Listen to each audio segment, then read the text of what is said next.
नमस्कार, Asian news चॅनलमध्ये आपले स्वागत आहे। रायगड जिल्ह्याच्या रेवदंडा परिसरामध्ये एका वृद्ध महिलेचा दागिन्यांसाठी खून झाल्यावर या परिसरामध्ये खळबळ उडाली होती। मात्र पोलिसांनी सदर घटनेचा 48 तासांमध्ये उलगडा करत संबंधित महिलेच्या जावयासह अन्य तिघांना अटक केलेली आहे। या संदर्भातील सविस्तर वृत्त असे।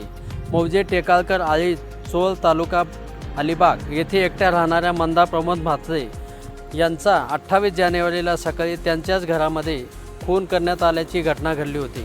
घरात जबरी प्रवेश करून त्यांची हत्या करण्यात आल्याचे तसेच सोन्याचे दागिने लुटल्याचे तपासामध्ये उघड झाले होते। या प्रकरणी रेवदंडा पोलीस ठाण्यामध्ये गुन्हा दाखल करण्यात आला होता।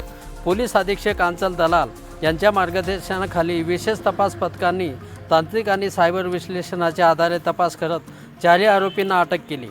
यामध्ये महादेव शिवा ढोबळे वय 25 हा मयत महिलेचा जावई असल्याचे निष्पन्न झालेले आहे। सोन्याच्या दागिन्यांच्या लालसेपोटी संबंधिताने सासूचा खून केल्याची घटना उघडकीस आलेली आहे। मात्र ह्या घटनेने संपूर्ण राज्यभर खळबळ उडाली होती। अलिबाग तालुक्यातील चौल गावातील टेकाळकर आळीतील घरात एकट्या असलेल्या मंदा प्रमोद म्हात्रे यांचा निर्गुणपणे खून करण्यात आला होता। मात्र ह्या प्रकरणामध्ये जावईच आरोपी निघाल्याने सर्वत्र खळबळ उडाली आहे। एशियन न्यूजसाठी प्रतिनिधी अलिबाग। धन्यवाद।